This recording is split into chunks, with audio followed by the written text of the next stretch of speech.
لقد من الله على المؤمنين إذ بعث فيهم رسولا من أنفسهم আল্লাহ তাআলা বলেন, মুমিনদের জন্য আল্লাহ তাআলার বিশেষ অনুগ্রহ যে তিনি তাদের মধ্য থেকে তাদের জন্য একজন রাসূল প্রেরণ করেছেন।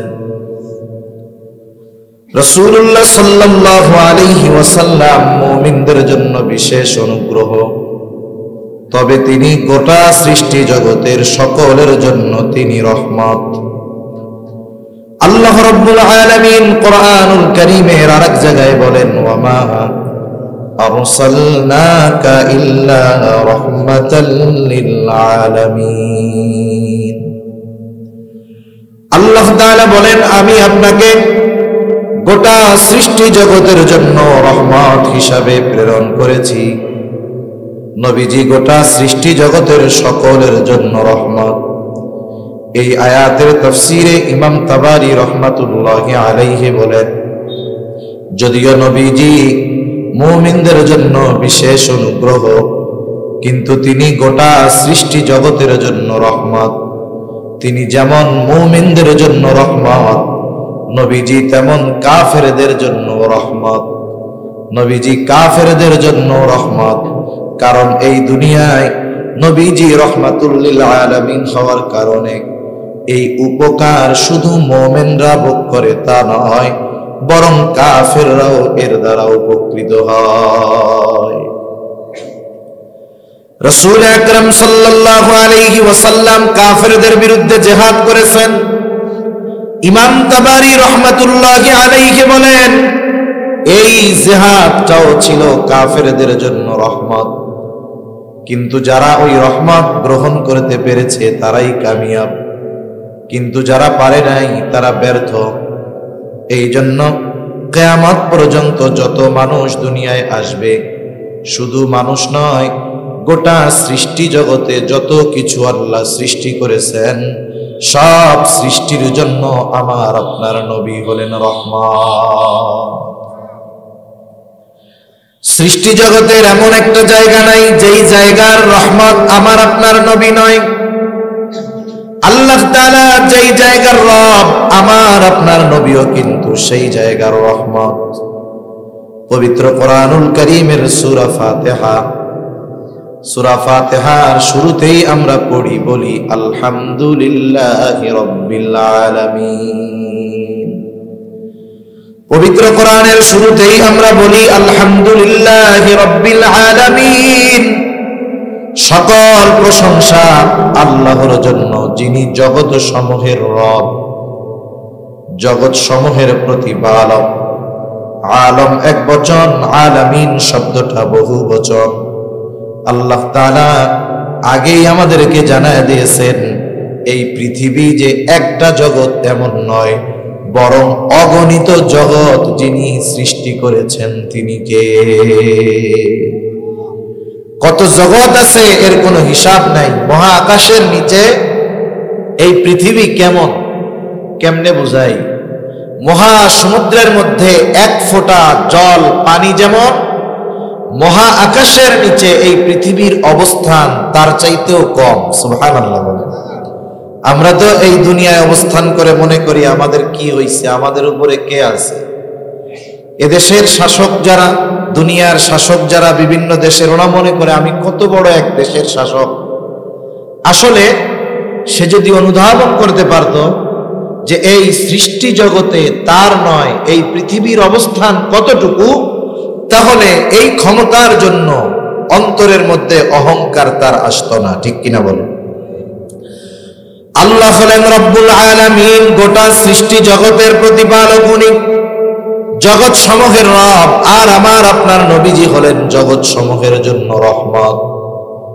এই জন্য কবি কত সুন্দর কথা বলেন, রবুবিয়ত খুদা কি হ্যায় জাহাতা, নবুয়তি মুস্তাফা কি হ্যায় ওহাদা।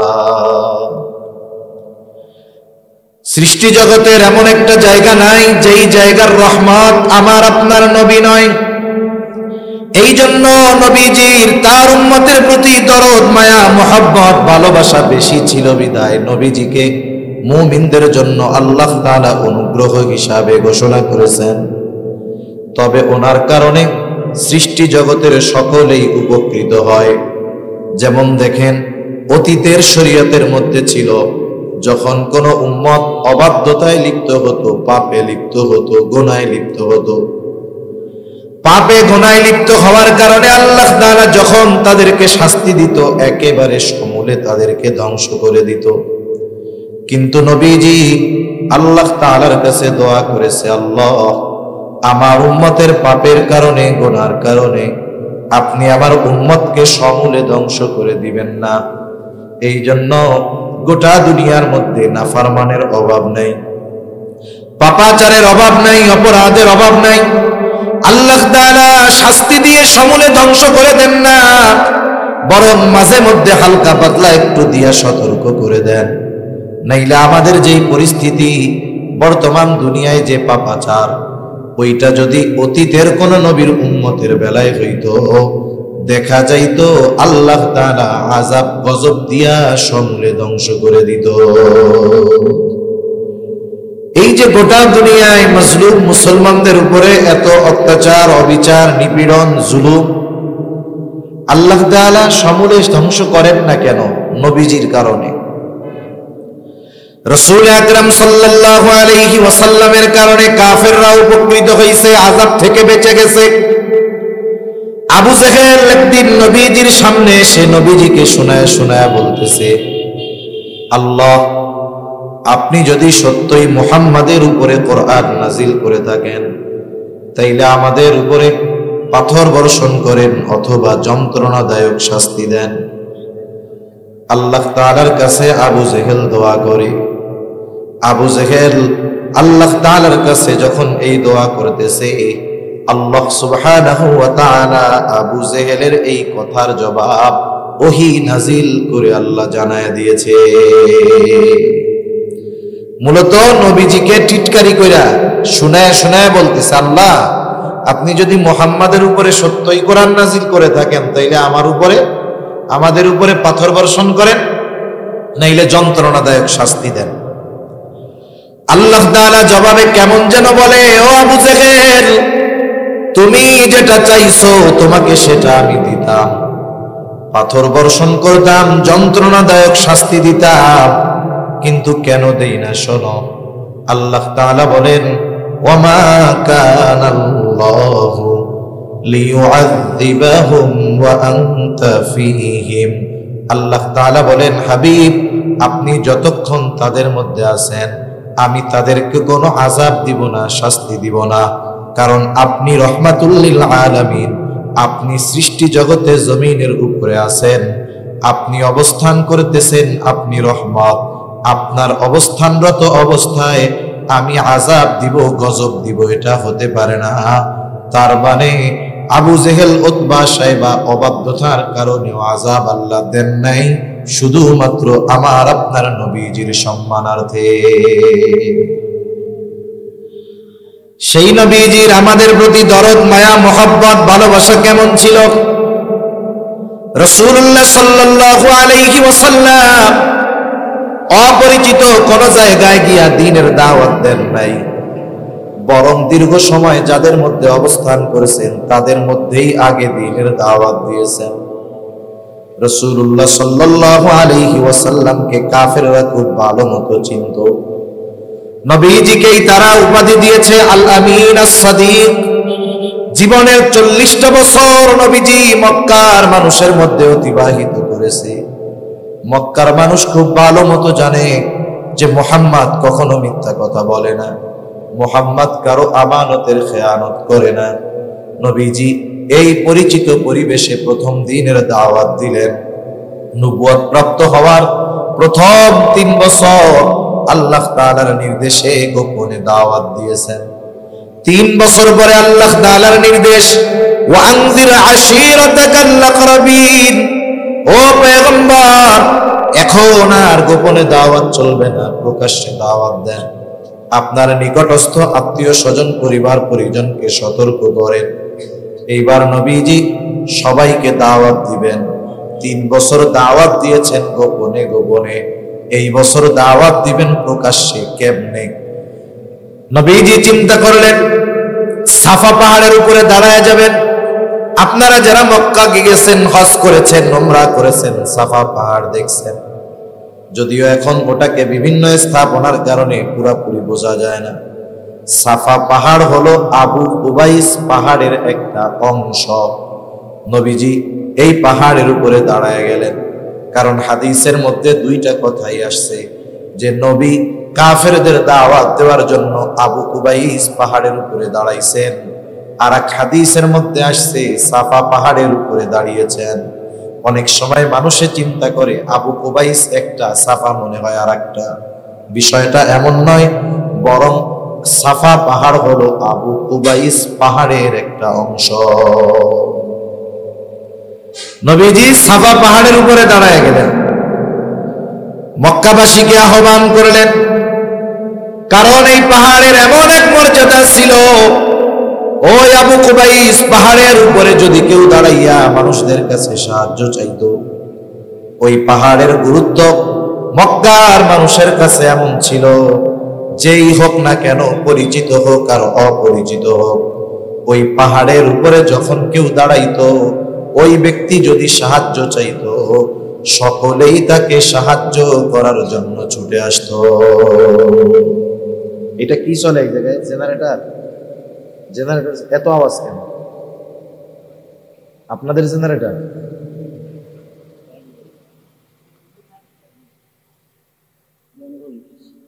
আবু কুবাইস পাহাড়ের এরকম একটা মর্যাদা ছিল যে পরিচিত হোক আর অপরিচিত হোক, কেউ যদি ওই জায়গায় দাঁড়াইয়া সাহায্য চাইতো, মক্কার মানুষ দেখতো না লোকটাকে, বরং ওই পাহাড়ের সম্মানার্থে সবাই তাকে সাহায্য করতে ছুটে আসত। এই দিন ওই পাহাড়ের উপরে দাঁড়ায়া মানুষদেরকে আহ্বান করেছে রহমাতুল লিল আলামিন। মুহাম্মদ ডাকছে, আজকে মক্কার সব মানুষ দলে দলে পাহাড়ের গোড়ায় ছুটে আসছে, চলো আজকে আমাদের আল আমিন আমাদের ডাকছে, কি বলবে শুইনা আসি। সব মানুষ পাহাড়ের গোড়ায় এসে হাজির। নবীজি এবার তাদেরকে বলতেছে, আমি যদি তোমাদেরকে এই কথা বলি, এই পাহাড়ের পাদদেশে পেছন দিকে অশ্বারোহী একদল সৈন্য তোমাদেরকে আক্রমণ করার জন্য অপেক্ষা করতেছে, তোমরা কি আমার কথা বিশ্বাস করবা নাকি? উপস্থিত সকলেই সমস্বরে একসাথে বলে, মুহাম্মদ, কেন বিশ্বাস করব না? ওই মানুষগুলো নবীজির এই কথা কেন বিশ্বাস করবে? এর কারণটা বলতে গিয়া বলে, ও মুহাম্মদ, অবশ্যই আমরা তোমার কথা বিশ্বাস করব, কারণ ইতিপূর্বে আমরা তোমাকে কখনো মিথ্যাবাদী পাই নাই। মক্কার মানুষ বলতেছে 43 বছর বয়স নবীজির, যখন সবাইরে দাওয়াত দিছে, ওরা বলতেছে যে আমরা তোমাকে কখনো মিথ্যাবাদী হিসাবে পাই নাই, তুমি জীবনে মিথ্যা কথা বলো না, তুমি আজকে মিথ্যা বলবা, এটা হইতে পারে? অবশ্যই বিশ্বাস করো। নবীজি সাল্লাল্লাহু আলাইহি ওয়াসাল্লাম যখন তাদেরকে বললেন, এক আল্লাহর ইবাদত করো, শিরিক থেকে বাঁচো, আল্লাহ তাআলা আমাকে নবুয়ত দিয়া তোমাদের মধ্যে পাঠাইছে। এইবার মক্কার মানুষ নবীজির এই কথা মানলো না।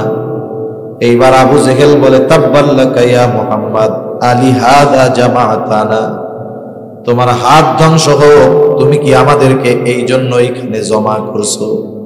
চিন্তা করেন, যেই মানুষগুলো নবীজিকে এত বিশ্বাস করে, ওই মানুষগুলো যখন নবীজির এই সত্য কথা অবিশ্বাস করলো, বলেন তো নবীজির কষ্ট লাগছে কি লাগে না?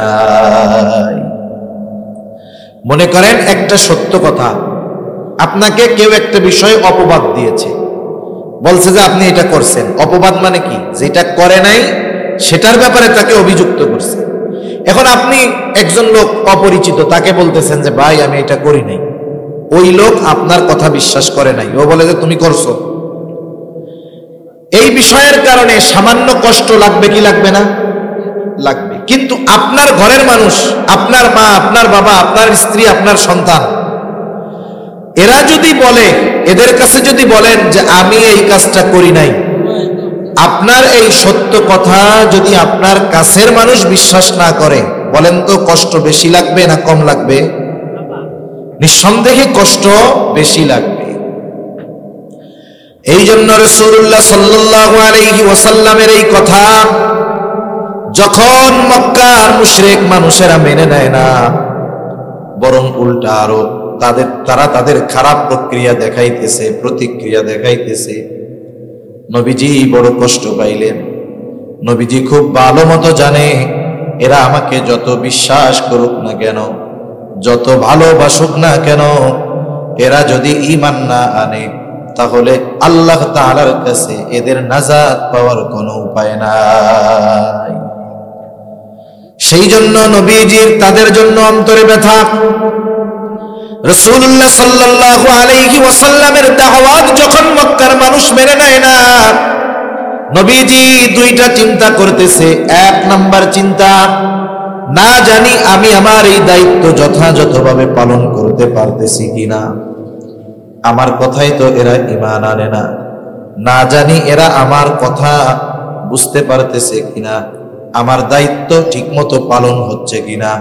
দুই নাম্বার, এই মানুষগুলো দূরের কেউ নয়, নবীজির কাছের মানুষ, আপনজন, প্রিয়জন, এরা যদি ঈমান না আনে এদের ঠিকানা হবে জাহান্নাম। মনে করেন একই ক্ষতি যদি আপনার কাছের মানুষের হয়, একই ক্ষতি যদি অপরিচিত আরেকজনের হয়, দুইটাই কষ্টের, কিন্তু বলেন তো বেশি কষ্ট কোনটায় লাগবে? আপনার কাছের মানুষ যদি কোনো ক্ষতিতে পড়ে এটাতে কষ্ট বেশি লাগবে। আপনার সন্তান, আপনার চাচা, আপনার ভাই, আপনার ভাতিজা, এদের যদি ওই ক্ষতিটা হয় কষ্ট বেশি লাগবে। মানুষ হিসাবে অপরিচিত একজনের কষ্ট হলে কষ্ট লাগবে ঠিক, কিন্তু আপনজনের জন্য কষ্টটা বেশি লাগবে, তাই না?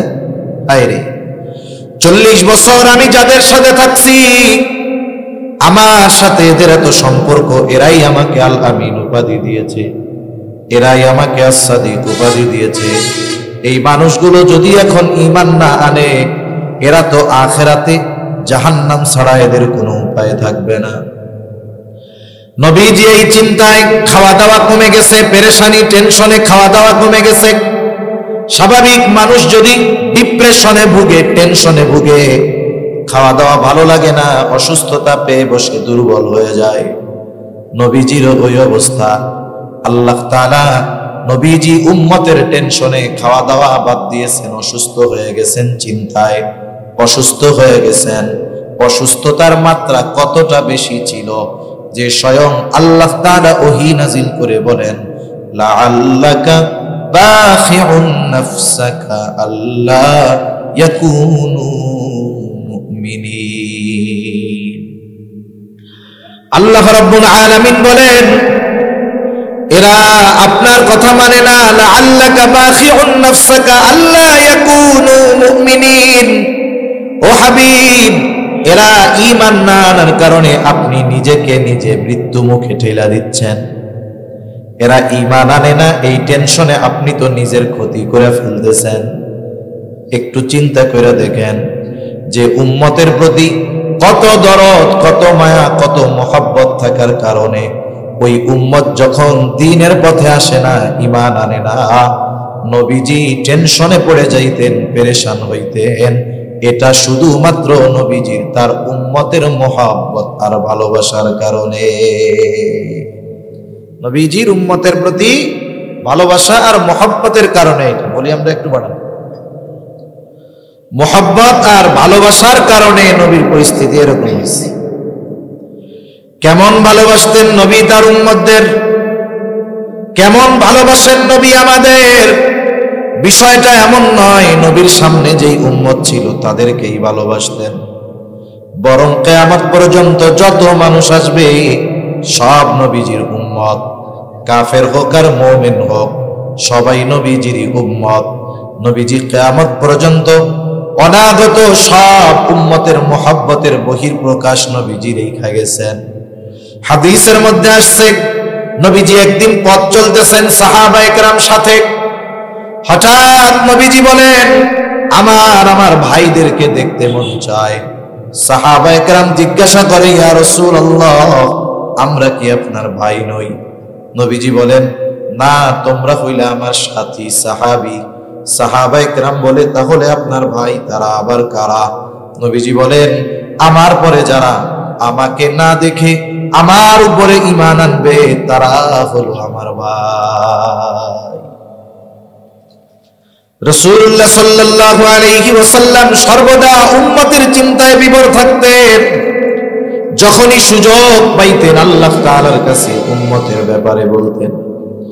আব্দুল্লাহ ইবনে আমর ইবনুল আস রাদিয়াল্লাহু তাআলা আনহু থেকে বর্ণিত হাদিস, একদিন সাহাবায়ে কেরাম বসে আছে নবীর সাথে। হঠাৎ রাসূলুল্লাহ সাল্লাল্লাহু আলাইহি ওয়াসাল্লাম কোরআনুল কারীম থেকে একটা আয়াত তিলাওয়াত করলেন। তিনি বলেন, আন্নান নাবিয়্য সাল্লাল্লাহু আলাইহি ওয়াসাল্লাম তাআলা মা কাওলাল্লাহি আযজা ওয়া জাল্লা ফি ইব্রাহিম আলাইহিস সালাম। রাসূলুল্লাহ সাল্লাল্লাহু আলাইহি ওয়াসাল্লাম তিলাওয়াত করলেন। ভাই, মানুষে চিন্তা করে আবু কুবাইস একটা, সাফা মনে হয় আরেকটা। বিষয়টা এমন নয়, বরং সাফা পাহাড় হলো আবু কুবাইস পাহাড়ের একটা অংশ। নবীজি সাফা পাহাড়ের উপরে দাঁড়ায় গেলেন, মক্কাবাসীকে আহ্বান করলেন। কারণ এই পাহাড়ের এমন এক মর্যাদা ছিল, ওই আবু কুবাইস পাহাড়ের উপরে যদি কেউ দাঁড়াইয়া মানুষদের কাছে সাহায্য চাইতো, ওই পাহাড়ের গুরুত্ব মক্কার মানুষের কাছে এমন ছিল, যেই হোক না কেন, পরিচিত হোক আর অপরিচিত হোক, ওই পাহাড়ের উপরে যখন কেউ দাঁড়াইতো, ওই ব্যক্তি যদি সাহায্য চাইতো, সকলেই তাকে সাহায্য করার জন্য ছুটে আসতো। এটা কি চলে এক জায়গায়? জেনারেটর এত আওয়াজ কেন? আপনাদের জেনারেটর?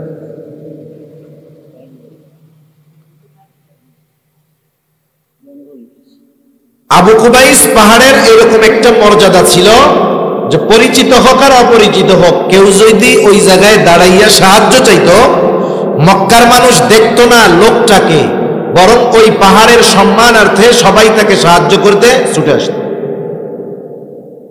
এই দিন ওই পাহাড়ের উপরে দাঁড়ায়া মানুষদেরকে আহ্বান করেছে রহমাতুল লিল আলামিন। মুহাম্মদ ডাকছে। আজকে মক্কার সব মানুষ দলে দলে পাহাড়ের গোড়ায় ছুটে আসছে। চলো আজকে আমাদের আল আমিন আমাদের ডাকছে, কি বলবে শুইনা আসি। সব মানুষ পাহাড়ের গোড়ায় এসে হাজির।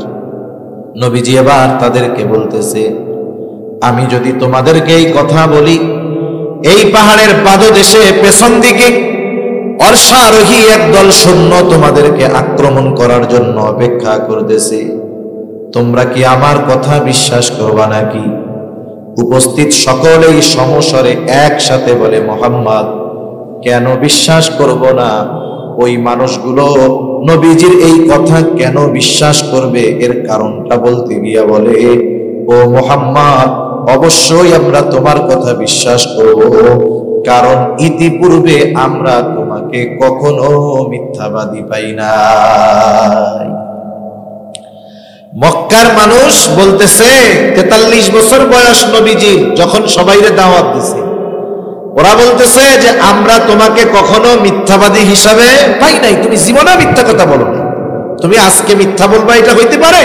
অবশ্যই বিশ্বাস করো। নবীজি সাল্লাল্লাহু আলাইহি ওয়াসাল্লাম যখন তাদেরকে বললেন, এক আল্লাহর ইবাদত করো, শিরিক থেকে বাঁচো, আল্লাহ তাআলা আমাকে নবুয়ত দিয়া তোমাদের মধ্যে পাঠাইছে।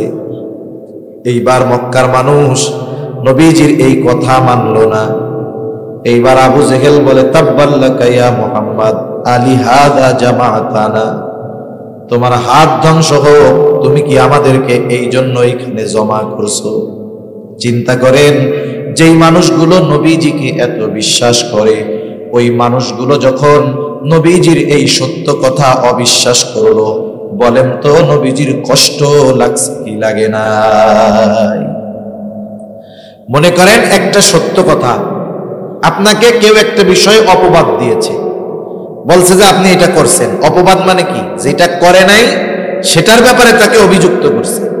এখন আপনি একজন লোক অপরিচিত, তাকে বলতেছেন যে ভাই আমি এটা করি নাই। ওই লোক আপনার কথা বিশ্বাস করে নাই, ও বলে যে তুমি করছো। এই বিষয়ের কারণে সামান্য কষ্ট লাগবে কি লাগবে না? লাগবে। কিন্তু আপনার ঘরের মানুষ, আপনার মা, আপনার বাবা, আপনার স্ত্রী, আপনার সন্তান, এরা যদি বলে, এদের কাছে যদি বলেন যে আমি এই কাজটা করি নাই, আপনার এই সত্য কথা যদি আপনার কাছের মানুষ বিশ্বাস না করে, বলেন তো কষ্ট বেশি লাগবে না কম লাগবে? নিঃসন্দেহে কষ্ট বেশি লাগবে। এই জন্য রাসূলুল্লাহ সাল্লাল্লাহু আলাইহি ওয়াসাল্লামের এই কথা যখন মক্কার মুশরিক মানুষেরা মেনে নেয় না, বরং উল্টা আরো তারা তাদের খারাপ প্রতিক্রিয়া দেখাইতেছে, নবীজি বড় কষ্ট পাইলেন। নবীজি খুব ভালো মতো জানে এরা আমাকে যত বিশ্বাস করুক না কেন, যত ভালোবাসুক না কেন, এরা যদি ঈমান না আনে তাহলে আল্লাহ তাআলার কাছে এদের নাজাত পাওয়ার কোনো উপায় নাই। সেই জন্য নবীজির তাদের জন্য অন্তরে ব্যথা।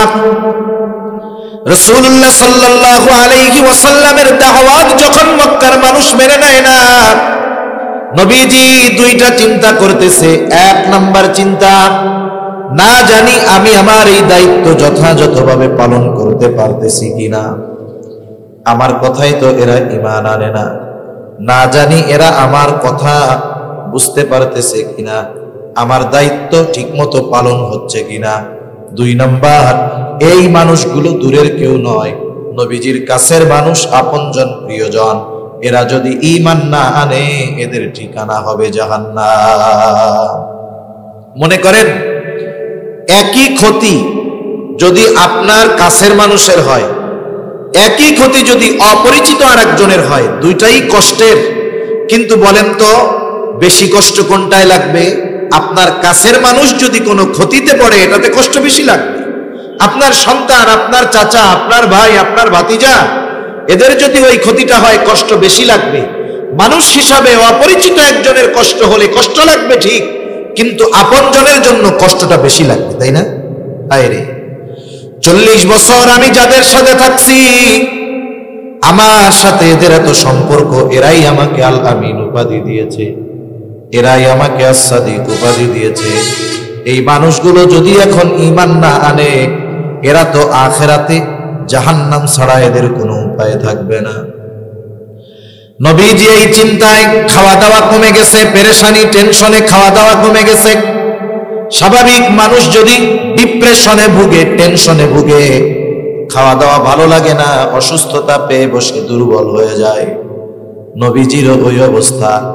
আল্লাহ তাআলা নবীজি উম্মতের টেনশনে খাওয়া দাওয়া বাদ দিয়েছেন, অসুস্থ হয়ে গেছেন, চিন্তায় অসুস্থ হয়ে গেছেন। অসুস্থতার মাত্রা কতটা বেশি ছিল যে স্বয়ং আল্লাহ তাআলা ওহী নাজিল করে বলেন, লাআল্লাকা বাখিউন নাফসাকা আল্লা ইয়াকুনু মুমিনিন। আল্লাহ রাব্বুল আলামিন বলেন, এরা আপনার কথা মানে না, লাআল্লাকা বাখিউন নাফসাকা আল্লা ইয়াকুনু মুমিনিন। ও হাবিব, এরা ঈমান না আনার কারণে আপনি নিজেকে নিজে মৃত্যু মুখে ঠেলা দিচ্ছেন। এরা ঈমান আনে না, এই টেনশনে আপনি তো নিজের ক্ষতি করে ফেলতেছেন। একটু চিন্তা করে দেখেন যে উম্মতের প্রতি কত দরদ, কত মায়া, কত মহব্বত থাকার কারণে ওই উম্মত যখন দ্বীনের পথে আসে না, ঈমান আনে না, নবীজি টেনশনে পড়ে যাইতেন, পেরেশান হইতেন। এটা শুধুমাত্র নবীজির তার উম্মতের মহব্বত আর ভালোবাসার কারণে। নবীজির উম্মতের প্রতি ভালোবাসা আর মহব্বতের কারণে। এটা বলি আমরা একটু বাড়ান, মহব্বত আর ভালোবাসার কারণে নবীর পরিস্থিতি এরকম হয়েছে। কেমন ভালোবাসতেন নবী তার উম্মতদের, কেমন ভালোবাসেন নবী আমাদের। বিষয়টা এমন নয় নবীর সামনে যেই উম্মত ছিল তাদেরকেই ভালোবাসতেন, বরং কিয়ামত পর্যন্ত যত মানুষ আসবে সব নবীজির উম্মত, কাফের হোক আর মুমিন হোক, সবাই নবীজির উম্মত। নবীজি কিয়ামত পর্যন্ত অনাগত সব উম্মতের মহব্বতের বহির্প্রকাশ নবীজি রেখে গেছেন। হাদিসের মধ্যে আসছে, নবীজি একদিন পথ চলতেছেন সাহাবায়ে কেরাম সাথে, হঠাৎ নবীজি বলেন আমার ভাইদেরকে দেখতে মন চায়। সাহাবায়ে কেরাম জিজ্ঞাসা করে, ইয়া রাসূলুল্লাহ, আমরা কি আপনার ভাই নই?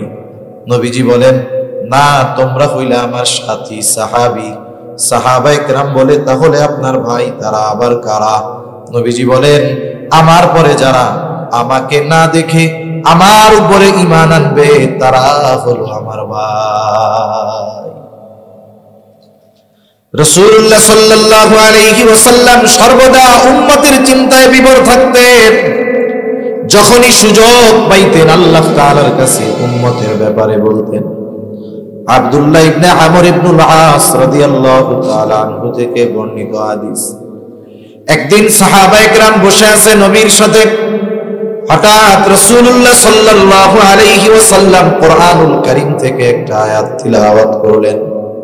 তিনি বলেন, আন্নান নাবিয়্য সাল্লাল্লাহু আলাইহি ওয়াসাল্লাম তাআলা মা কাওলাল্লাহি আযজা ওয়া জাল্লা ফি ইব্রাহিম আলাইহিস সালাম।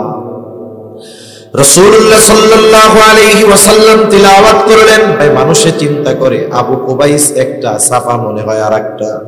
বিষয়টা এমন নয়, বরং সাফা পাহাড় হলো আবু কুবাইস পাহাড়ের একটা অংশ।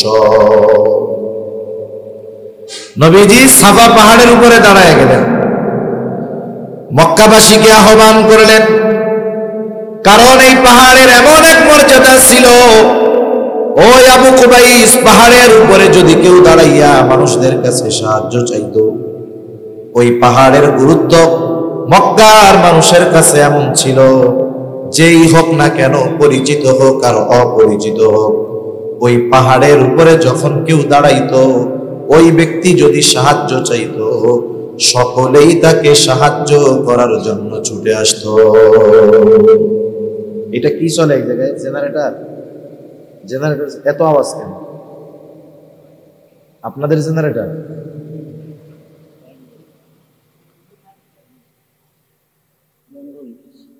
আবু কুবাইস পাহাড়ের এরকম একটা মর্যাদা ছিল যে পরিচিত হোক আর অপরিচিত হোক, কেউ যদি ওই জায়গায় দাঁড়াইয়া সাহায্য চাইতো, মক্কার মানুষ দেখতো না লোকটাকে, বরং ওই পাহাড়ের সম্মানার্থে সবাই তাকে সাহায্য করতে ছুটে আসতো। এই দিন ওই পাহাড়ের উপরে দাঁড়ায়া মানুষদেরকে আহ্বান করেছে রহমাতুল লিল আলামিন। মুহাম্মদ ডাকছে, আজকে মক্কার সব মানুষ দলে দলে পাহাড়ের গোড়ায় ছুটে আসছে, চলো আজকে আমাদের আল আমিন আমাদের ডাকছে, কি বলবে শুইনা আসি। সব মানুষ পাহাড়ের গোড়ায় এসে হাজির। নবীজি এবার তাদেরকে বলতেছে, আমি যদি তোমাদেরকে এই কথা বলি, এই পাহাড়ের পাদদেশে পেছন দিকে অশ্বারোহী একদল সৈন্য তোমাদেরকে আক্রমণ করার জন্য অপেক্ষা করতেছে, তোমরা কি আমার কথা বিশ্বাস করবা নাকি? উপস্থিত সকলেই সমস্বরে একসাথে বলে, মুহাম্মদ, কেন বিশ্বাস করব না? ওই মানুষগুলো নবীজির এই কথা কেন বিশ্বাস করবে? এর কারণটা বলতে গিয়া বলে, ও মুহাম্মদ, অবশ্যই আমরা তোমার কথা বিশ্বাস করব, কারণ ইতিপূর্বে আমরা তোমাকে কখনো মিথ্যাবাদী পাই নাই। মক্কার মানুষ বলতেছে, 43 বছর বয়স নবীজির, যখন সবাইরে দাওয়াত দিছে, ওরা বলতেছে যে আমরা তোমাকে কখনো মিথ্যাবাদী হিসাবে পাই নাই, তুমি জীবনে মিথ্যা কথা বলো না, তুমি আজকে মিথ্যা বলবা, এটা হইতে পারে? অবশ্যই বিশ্বাস করো। নবীজি সাল্লাল্লাহু আলাইহি ওয়াসাল্লাম যখন তাদেরকে বললেন, এক আল্লাহর ইবাদত করো, শিরিক থেকে বাঁচো, আল্লাহ তাআলা আমাকে নবুয়ত দিয়া তোমাদের মধ্যে পাঠাইছে। এইবার মক্কার মানুষ নবীজির এই কথা মানলো না। এইবার আবু জেহেল বলে, তাব্বাল্লাকা ইয়া মুহাম্মদ, আলি হাদা জামাতানা, তোমার হাত ধ্বংস হোক, তুমি কি আমাদেরকে এই জন্য এখানে জমা করছো? চিন্তা করেন, যেই মানুষগুলো নবীজিকে এত বিশ্বাস করে, ওই মানুষগুলো যখন নবীজির এই সত্য কথা অবিশ্বাস করলো, বলেন তো নবীজির কষ্ট লাগছে কি লাগে না? মনে করেন একটা সত্য কথা, আপনাকে কেউ একটা বিষয়ে অপবাদ দিয়েছে, বলছে যে আপনি এটা করছেন। অপবাদ মানে কি? যেটা করে নাই সেটার ব্যাপারে তাকে অভিযুক্ত করছে। এখন আপনি একজন লোক অপরিচিত, তাকে বলতেছেন যে ভাই আমি এটা করি নাই। ওই লোক আপনার কথা বিশ্বাস করে নাই, ও বলে যে তুমি করছো। এই বিষয়ের কারণে সামান্য কষ্ট লাগবে কি লাগবে না? লাগবে। কিন্তু আপনার ঘরের মানুষ, আপনার মা, আপনার বাবা, আপনার স্ত্রী, আপনার সন্তান, এরা যদি বলে, এদের কাছে যদি বলেন যে আমি এই কাজটা করি নাই, আপনার এই সত্য কথা যদি আপনার কাছের মানুষ বিশ্বাস না করে, বলেন তো কষ্ট বেশি লাগবে না কম লাগবে? নিঃসন্দেহে কষ্ট বেশি লাগবে। এই জন্য রাসূলুল্লাহ সাল্লাল্লাহু আলাইহি ওয়াসাল্লামের এই কথা যখন মক্কার মুশরিক মানুষেরা মেনে নেয় না, বরং উল্টা আরো তারা তাদের খারাপ প্রতিক্রিয়া দেখাইতেছে, নবীজি বড় কষ্ট পাইলেন। নবীজি খুব ভালো মতো জানে এরা আমাকে যত বিশ্বাস করুক না কেন, যত ভালোবাসুক না কেন, এরা যদি ঈমান না আনে তাহলে আল্লাহ তাআলার কাছে এদের নাজাত পাওয়ার কোনো উপায় নাই। সেই জন্য নবীজির তাদের জন্য অন্তরে ব্যথা। রাসূলুল্লাহ সাল্লাল্লাহু আলাইহি ওয়াসাল্লামের দাওয়াত যখন মক্কার মানুষ মেনে নেয় না, নবীজি দুইটা চিন্তা করতেছে। এক নাম্বার চিন্তা, না জানি আমি আমার এই দায়িত্ব যথাযথভাবে পালন করতে পারতেছি কিনা, আমার কথাই তো এরা ঈমান আনে না, না জানি এরা আমার কথা বুঝতে পারতেছে কিনা, আমার দায়িত্ব ঠিকমতো পালন হচ্ছে কিনা। দুই নাম্বার, এই মানুষগুলো দূরের কেউ নয়, নবীজির কাছের মানুষ, আপনজন, প্রিয়জন, এরা যদি ঈমান না আনে এদের ঠিকানা হবে জাহান্নাম। মনে করেন একই ক্ষতি যদি আপনার কাছের মানুষের হয়, একই ক্ষতি যদি অপরিচিত আরেকজনের হয়, দুইটাই কষ্টের। কিন্তু বলেন তো বেশি কষ্ট কোনটায় লাগবে? আপনার কাছের মানুষ যদি কোনো ক্ষতিতে পড়ে এটাতে কষ্ট বেশি লাগবে। আপনার সন্তান, আপনার চাচা, আপনার ভাই, আপনার ভাতিজা, এদের যদি ওই ক্ষতিটা হয় কষ্ট বেশি লাগবে। মানুষ হিসাবে অপরিচিত একজনের কষ্ট হলে কষ্ট লাগবে ঠিক, কিন্তু আপনজনের জন্য কষ্টটা বেশি লাগবে, তাই না? আরে 40 বছর আমি যাদের সাথে থাকছি, আমার সাথে এদের এত সম্পর্ক, এরাই আমাকে আল আমিন উপাধি দিয়েছে, এরাই আমাকে as-সাদিক উপাধি দিয়েছে। এই মানুষগুলো যদি এখন ঈমান না আনে, এরা তো আখিরাতে জাহান্নাম ছাড়া এদের কোনো উপায় থাকবে না। নবীজি এই চিন্তায়, খাওয়া দাওয়া কমে গেছে, পেরেশানি টেনশনে খাওয়া দাওয়া কমে গেছে। স্বাভাবিক মানুষ যদি ডিপ্রেশনে ভুগে, টেনশনে ভুগে, খাওয়া দাওয়া ভালো লাগে না, অসুস্থতা পেয়ে বসে দুর্বল হয়ে যায়। নবীজির ওই অবস্থা। আল্লাহ তাআলা নবীজি উম্মতের টেনশনে খাওয়া দাওয়া বাদ দিয়েছেন, অসুস্থ হয়ে গেছেন, চিন্তায় অসুস্থ হয়ে গেছেন। অসুস্থতার মাত্রা কতটা বেশি ছিল যে স্বয়ং আল্লাহ তাআলা ওহী নাজিল করে বলেন, লাআল্লাকা বাখিউন নাফসাকা আল্লা ইয়াকুনু মুমিনিন। আল্লাহ রাব্বুল আলামিন বলেন, এরা আপনার কথা মানে না, লাআল্লাকা বাখিউন নাফসাকা আল্লা ইয়াকুনু মুমিনিন। ও হাবিব, এরা ঈমান না আনার কারণে আপনি নিজেকে নিজে মৃত্যু মুখে ঠেলা দিচ্ছেন। এরা ঈমান আনে না, এই টেনশনে আপনি তো নিজের ক্ষতি করে ফেলতেছেন। একটু চিন্তা করে দেখেন যে উম্মতের প্রতি কত দরদ, কত মায়া, কত মহব্বত থাকার কারণে ওই উম্মত যখন দ্বীনের পথে আসে না, ঈমান আনে না, নবীজি টেনশনে পড়ে যাইতেন, পেরেশান হইতেন। এটা শুধুমাত্র নবীজির তার উম্মতের মহব্বত আর ভালোবাসার কারণে। নবীজির উম্মতের প্রতি ভালোবাসা আর মহব্বতের কারণে। এটা বলি আমরা একটু বাড়ান, মহব্বত আর ভালোবাসার কারণে নবীর পরিস্থিতি এরকম হয়েছে। কেমন ভালোবাসতেন নবী তার উম্মতদের, কেমন ভালোবাসেন নবী আমাদের। বিষয়টা এমন নয় নবীর সামনে যেই উম্মত ছিল তাদেরকেই ভালোবাসতেন, বরং কিয়ামত পর্যন্ত যত মানুষ আসবে সব নবীজির উম্মত, কাফের হোক আর মুমিন হোক, সবাই নবীজিরই উম্মত। নবীজি কিয়ামত পর্যন্ত অনাগত সব উম্মতের মোহাব্বতের বহির্প্রকাশ নবীজি রেখা গেছেন। হাদিসের মধ্যে আসছে, নবীজি একদিন পথ চলতেছেন সাহাবায়ে কেরাম সাথে, হঠাৎ নবীজি বলেন, আমার ভাইদেরকে দেখতে মন চায়। সাহাবায়ে কেরাম জিজ্ঞাসা করে, ইয়া রাসূলুল্লাহ, আমরা কি আপনার ভাই নই? নবীজি বলেন, না, তোমরা হইলে আমার সাথী সাহাবী। সাহাবায়ে কেরাম বলে, তাহলে আপনার ভাই তারা আবার কারা? নবীজি বলেন, আমার পরে যারা আমাকে না দেখে আমার উপরে ঈমান আনবে তারা হলো আমার ভাই।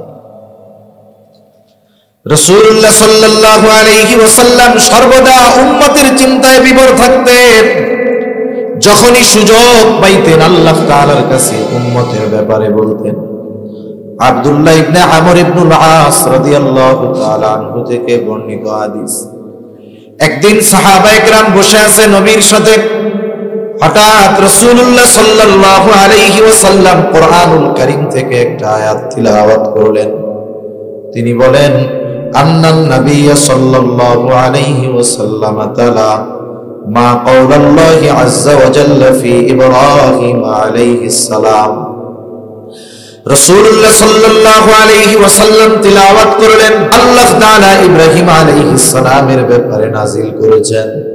কি নাজিল করেছেন? আল্লাহ পয়গম্বর ইব্রাহিম আলাইহিস সালাম তার গুনাহগার উম্মতের ব্যাপারে আল্লাহর কাছে দোয়া করতেছে। কি দোয়া করছে? আল্লাহ তাআলা কোরআনুল কারীমের 13তম পারায় সূরা ইব্রাহিমের মধ্যে সেই দোয়া জানায়া দিয়েছে।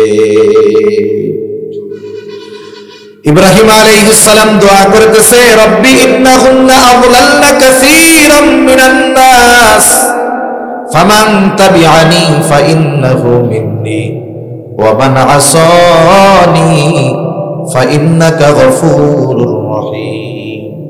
ইব্রাহিম আলাইহিস সালাম আল্লাহ তাআলার কাছে বলতেছে, ও আমার রব, এই মূর্তিগুলা, এই প্রতিমাগুলো অধিকাংশ মানুষকে পথভ্রষ্ট করে ফেলেছে, পথচ্যুত করে ফেলেছে। ফামান তাবিআনি ফাইন্নাহু মিন্নি, যারা মূর্তি পূজা বাদ দিয়া আমার কথা মেনে আমার অনুসরণ করেছে তারা তো আমার দলভুক্ত।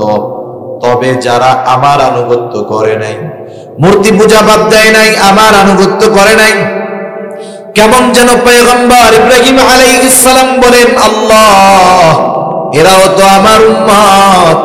উনি ওই গুনাহগার উম্মতের ব্যাপারে কেমন যেন বলেন, আল্লাহ, আপনি আমার গুনাহগার উম্মত গুলারেও মাফ কইরা দেন। কেন? ফাইন্নাকা গফুরুর রহিম ওয়া মান আসানি ফাইন্নাকা গফুরুর রহিম। আর যারা আমার নাফরমানি করেছে, আপনি তো গফুর, আপনি তো রহিম। আয় আল্লাহ, আপনি চাইলে আমার ওই গুনাহগার উম্মত গুলারেও মাফ কইরা দিতে পারে।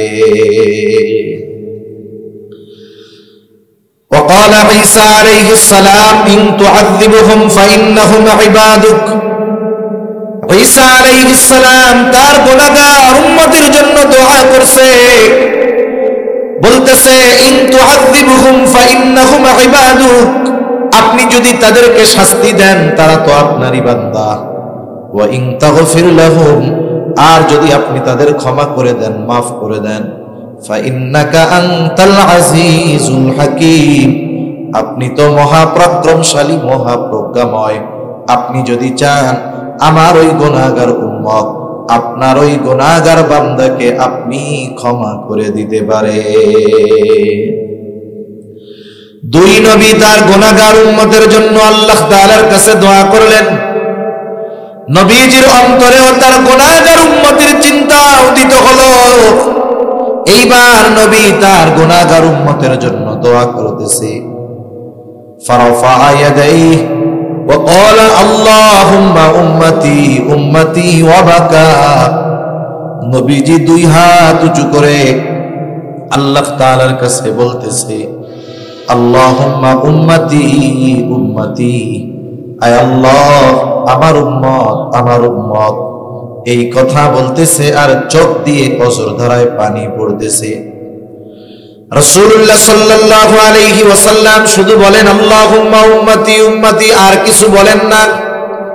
কিন্তু নবীজি মূলত কি বলতে চায় বলেন তো? দুনিয়ার কেউ জানুক আর না জানুক, দুনিয়ার কেউ বুঝুক আর না বুঝুক, মূলত নবীজি কি বলতে চায় যিনি বোঝেন, যিনি জানেন তিনি কে? আল্লাহ তাআলা জানে নবী কি বলতে চায়। এরপরে আল্লাহ তাআলা জিবরাইল আলাইহিস সালামকে পাঠিয়ে দিলেন, যাও জিবরাইল মুহাম্মাদের কান্নার কারণ জিজ্ঞাসা করো।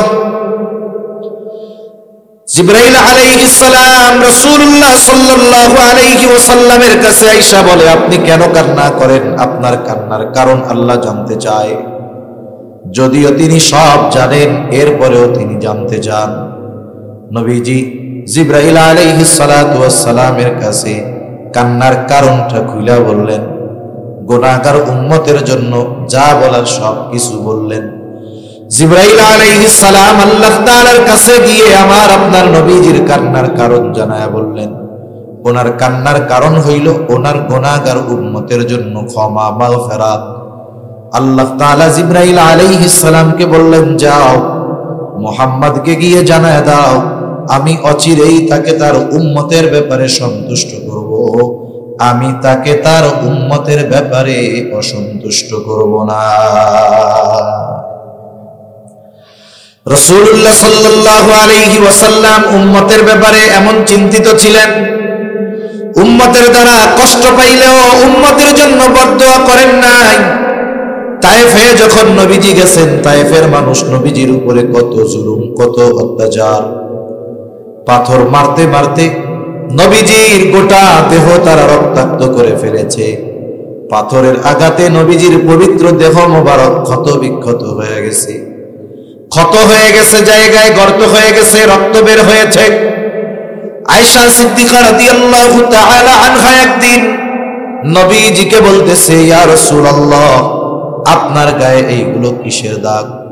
আপনার কি কখনো বসন্ত হয়েছিল নাকি? নবীজি বলেন, না আয়েশা, আমার কখনো বসন্ত হয় নাই। তাইলে এই দাগগুলো কিসের?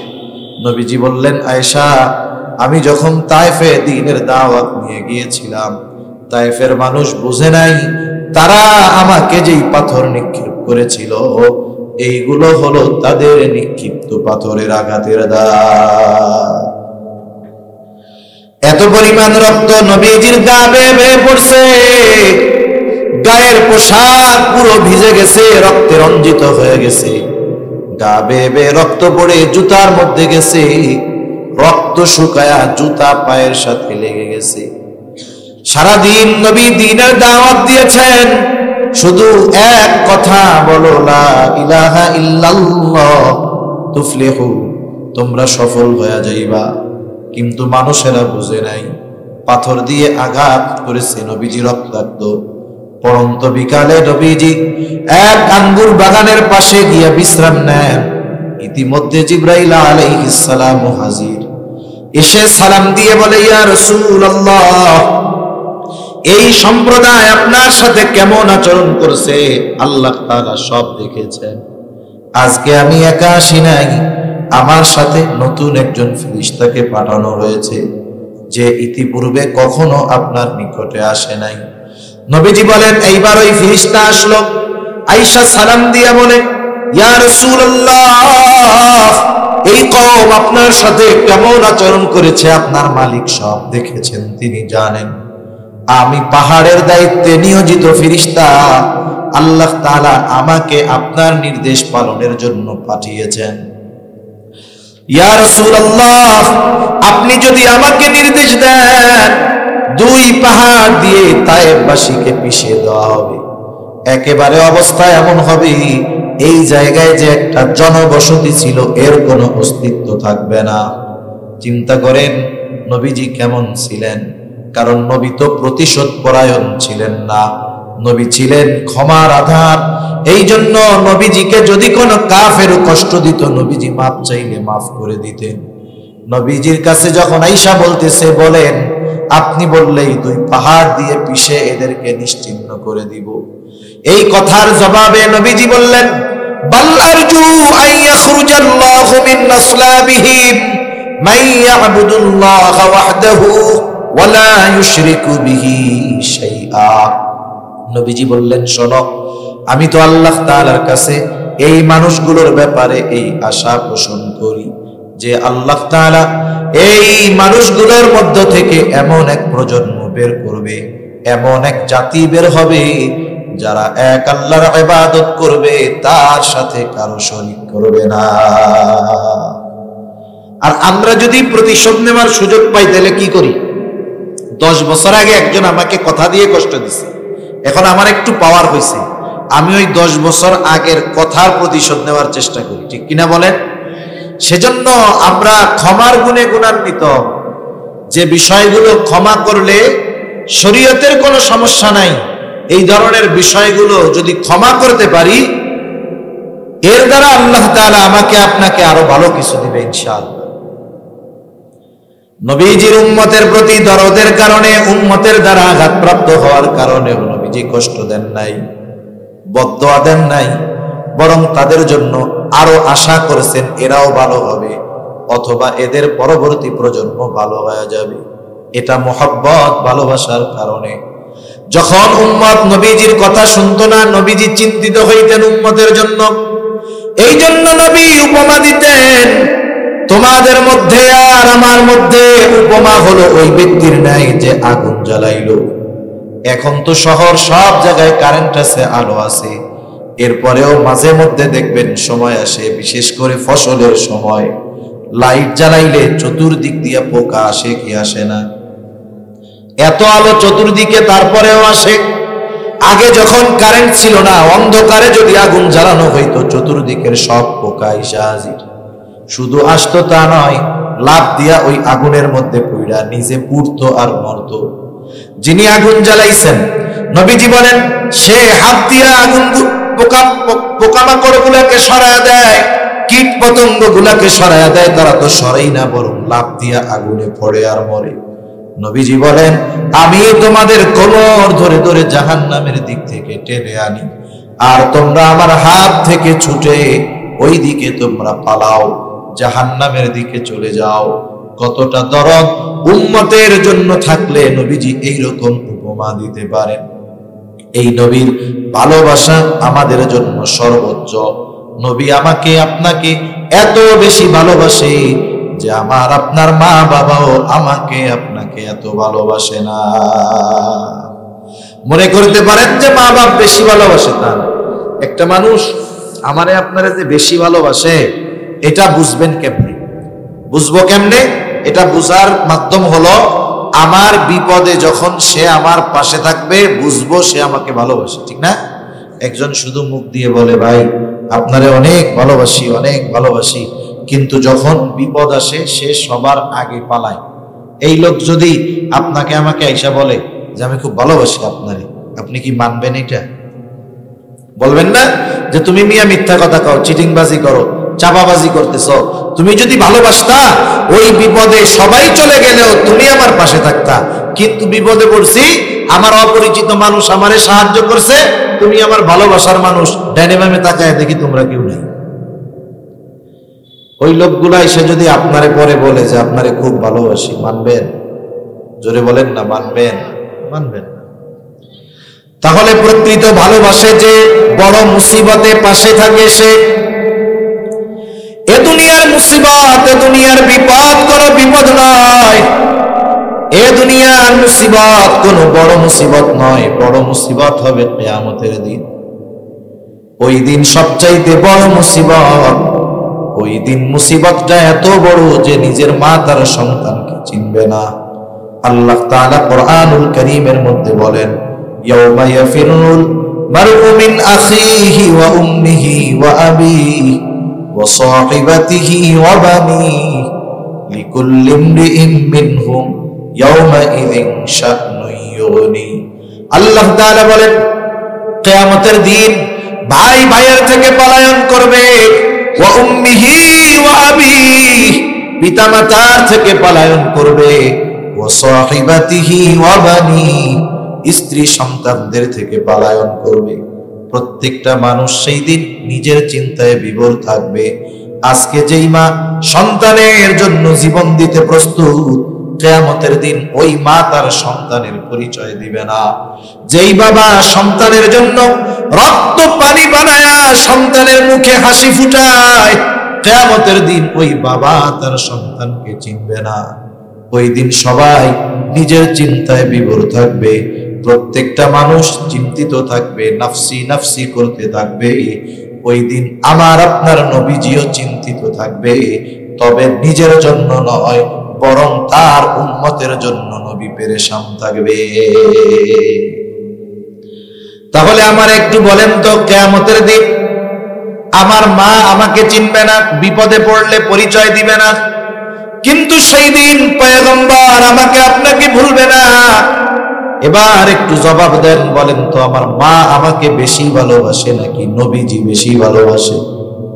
কত বেশি ভালোবাসে নবী? নবীজি কিয়ামতের দিন এক জায়গায় স্থির থাকবেন না। একবার নবীজি দৌড়ায় যাবেন হাউজে কাউসারের কাছে, না জানি কোন উম্মত পানি পান থেকে মাহরুম হয়ে যায়। আরেকবার নবী দৌড়ায় যাবেন পুল সিরাতের কাছে, না জানি কোন উম্মত পুল পাড়ি দিতে ব্যর্থ হয়ে যায়। আরেকবার নবীজি দৌড়ায় চলে যাবেন মিজানের কাছে, না জানি কোন উম্মত ওজনে ধরা পড়ে যায়। আরেকবার নবী চলে যাবেন জাহান্নামের কাছে, না জানি কোন উম্মতকে জাহান্নামে দিয়ে দেওয়া হয়। আবার নবী দৌড়ায় যাবেন আল্লাহ তাআলার কুদরতি কদমে, সিজদা করে লুটায় পড়বেন সিজদায়, উম্মতের জন্য সুপারিশ করবেন নবী। সব নবী জান্নাত অভিমুখে রওনা হয়ে যাবে, জান্নাতের দরজায় পৌঁছায় যাবে, কিন্তু জান্নাতের দরজা বন্ধ। জিজ্ঞাসা করা হবে, জান্নাতের দরজা খোলো না কেন? জান্নাতের পাহারাদার ফেরেশতাদের পক্ষ থেকে জবাব আসবে, যিনি আসলে খোলা হবে তিনি আসেন নাই। তিনি কে? তিনি কোথায় আছেন? জবাবে বলা হবে, তিনি হলেন মুহাম্মাদুর রাসূলুল্লাহ। উম্মতের চিন্তায় হাসরের ময়দানে তিনি উম্মতের নাজাতের চিন্তায় দৌড়াদৌড়ি করেন। নবীজি ততক্ষণ পর্যন্ত নিজে জান্নাতে প্রবেশ করবে না, যতক্ষণ না তার ওই উম্মত যার যাররা পরিমাণ ঈমান আছে তার ব্যাপারেও যতক্ষণ আল্লাহ তাআলার কাছ থেকে ক্ষমার ঘোষণা না পাবে, নবী নিজে জান্নাতে প্রবেশ করবে না। এখন বলেন, আমার আপনার মা বাবা আমাকে আপনাকে বেশি ভালোবাসে নাকি নবী বেশি ভালোবাসে? যেই নবী এত ভালোবাসে সেই নবীর জন্য যদি জীবন দিতে হয়, জীবন দিতে প্রস্তুত আছি আমরা। যেই নবী এত ভালোবাসে সেই নবীর জন্য আমরা জীবন দিতে প্রস্তুত। সেই নবীর জন্য যা বলা হয় আমরা তাই করার জন্য প্রস্তুত। আফসোসের বিষয় হলো, বাস্তবতা হলো, আমাদের এই ভালোবাসা অধিকাংশ মুখে, কিন্তু বাস্তবে এই ভালোবাসার প্রমাণ আমরা দিতে পারি না। কিন্তু দুনিয়ায় যদি নবীকে ভালো না বাসতে পারি, তাহলে তো আমার ঈমানই কামেল হবে না। কিছু ভালোবাসা আছে সম্পর্কের সাথে সম্পৃক্ত, সম্পর্কের কারণে ভালোবাসা। এই ভালোবাসা কখনো কারণে বাড়ে, কারণে কমে। আপনি আপনার সন্তানকে ভালোবাসেন বেশি কেন? সে আপনার সন্তান। বলেন তো, এই সন্তান যদি ভালো হয়, দ্বীনের উপরে চলে, ভালোবাসা বাড়বে নাকি কমবে? কিন্তু সন্তান যদি বদ্দীন হয়, ভালোবাসা বাড়বে না কমবে? দ্বীনের কারণে সন্তান দুশমনও হতে পারে, দ্বীনের কারণে শত্রু ও বন্ধু হতে পারে, দ্বীনের কারণে বাবা দুশমন হতে পারে, দ্বীনের কারণে ভাই দুশমন হতে পারে, ভালোবাসা তার থেকে দূর হতে পারে। কিন্তু নবীর প্রতি উম্মতের ভালোবাসা কমার কোনো সুযোগ নাই, বরং নবীর প্রতি উম্মতের ভালোবাসা শুধু বাড়বে আর বাড়বে। নবীর প্রতি যার ভালোবাসা যত বাড়বে তার ঈমান তত মজবুত হবে, কারণ নবীর প্রতি উম্মতের ভালোবাসা এটা ঈমানের সাথে সম্পৃক্ত বিষয়। এই জন্য নবীকে যদি ভালোবাসতে হয়, কেমনে ভালোবাসবো? আমার আপনার বানানো পদ্ধতিতে ভালোবাসলে হবে না। যেই নবী আমাকে আপনাকে এত ভালোবাসেন, ওই নবী তাকে ভালোবাসার পদ্ধতি নিজেই আমাদের জানায়া দিয়ে গেছে। রাসূলুল্লাহ সাল্লাল্লাহু আলাইহি ওয়াসাল্লামকে ভালোবাসার পদ্ধতি রাসূল নিজেই জানায়া দিয়ে গেছেন। কারণ নবীজি জানেন, আমি যখন এই দুনিয়ায় থাকবো না, আমার অনেক উম্মত আমাকে ভালোবাসতে চাইবে, কেমনে ভালোবাসবে? আরে আমরা তো নবীকে সামনে পাই নাই, আবু বকর নবীকে সামনে পাইছে। নবীর ভালোবাসার প্রমাণ দিতে গিয়ে আবু বকর নিজের ঘরের সব সম্পদ না নবীর সামনে রাখছে। আমরা তো নবীকে সামনে পাই নাই। হযরতে তালহা নবীজিকে সামনে পেয়েছে। উহুদের ময়দানে নবীজি যখন গর্তের মধ্যে পড়ে গেছেন, নবীজি মাথা উঠায়া যুদ্ধের অবস্থা একটু দেখতে যায়, আর মাথার উপর দিয়ে তীর বর্ষা বৃষ্টির মতো যায়। তালহা তো নবীজিকে সামনে পাইছে, নবীজির ভালোবাসার প্রমাণ দিতে গিয়ে নবীজির সামনে নিজের বুকটাকে কাফেরদের তীর বর্ষার সামনে ঢাল বানায়া দিছে। আমরা নবীজিকে ভালোবাসবো, কেমনে ভালোবাসবো? এই জন্য নবী আমাদেরকে তাকে ভালোবাসার পদ্ধতি নবী নিজেই জানায়া দিয়ে গেছে। নবীকে ভালোবাসার পদ্ধতি কি? নবীজি বলেন, মান আহাব্বা সুন্নতি ফাকাদ আহাব্বানি ওয়া মান আহাব্বানি কানা মাই ফিল জান্নাহ। নবীজি বলেন, যে আমার সুন্নতকে ভালোবাসলো সে আমি নবীকে ভালোবাসলো, আর আমি নবীকে যে ভালোবাসবে আমি নবীর সাথে সে জান্নাতে অবস্থান করবে। নবীর সাথে জান্নাতে থাকা যায় যদি নবীর সুন্নতকে মোহাব্বত করা যায়। নবীর সাথে জান্নাতে থাকা যায় যদি নবীর সুন্নতকে মোহাব্বত করা যায়। জান্নাতে যদি নবীর সাথে থাকতে হয় তো জান্নাতে যাওয়া লাগবে। জান্নাতে যাওয়ার পদ্ধতিও নবী বলেন, কুল্লু উম্মতি ইয়াদখুলুনাল জান্নাতা ইল্লা মান আবা। নবীজি বলেন, আমার সব উম্মত জান্নাতে প্রবেশ করবে, আবা উম্মত ছাড়া। জিজ্ঞাসা করা হলো, ইয়া রাসূলুল্লাহ, আবা উম্মত কারা?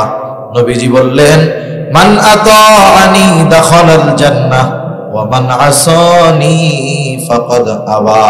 নবীজি বলেন, যারা আমার আনুগত্য করবে তারা জান্নাতে প্রবেশ করবে, যারা আমার আনুগত্য করবে না এরা আবা উম্মত, এরা জাহান্নামে যাবে। তাহলে দুই হাদিসের সমন্বয় কি হয়? নবী বলেন, আমার সুন্নাতকে মোহাব্বত করে যারা অনুসরণ করবে তারা জান্নাতে যাবে না, শুধু আমার সাথে জান্নাতে থাকবে। সুবহানাল্লাহ। নবীর সাথে জান্নাতে থাকতে পারা এর চাইতে সৌভাগ্যের আর কিছুই হতে পারে না। নবীর সাথে জান্নাতে থাকতে পারার সুসংবাদ, এটা ছিল সাহাবায়ে কেরামের কাছে সবচাইতে আনন্দের সুসংবাদ। হযরত আনাস রাদিয়াল্লাহু তাআলা আনহু থেকে বর্ণিত হাদিস, তিনি বলেন, একদিন একজন গ্রাম্য সাহাবী নবীজির কাছে আসছে। গ্রামের সহজ সরল মানুষ বোঝে না। নবীজিকে আয়েশা প্রশ্ন করতেছে, ইয়া রাসূলুল্লাহ মাতাস সাআহ, কিয়ামত কখন হবে? নবীজিকে জিজ্ঞাসা করতেছে, কিয়ামত কখন হবে? নবীজি এই লোকের প্রশ্নের ভাব দেখে পাল্টা তাকে প্রশ্ন করলেন, মা আ'দাত তালাহা, তুমি যে কিয়ামতের জন্য অপেক্ষা করতেছো, তুমি কিয়ামতের জন্য কি পাথেয় সংগ্রহ করছো? লোকটা গ্রাম্য মানুষ, সহজ সরল মানুষ, কোনো কৃত্রিমতা নাই, লৌকিকতা নাই। জবাবে বলতেছে, আমি আল্লাহ এবং তার রাসূলকে ভালোবাসি। নবীজি এই লোকের এই প্রশ্নের জবাবে বলতেছে, আল্লাহ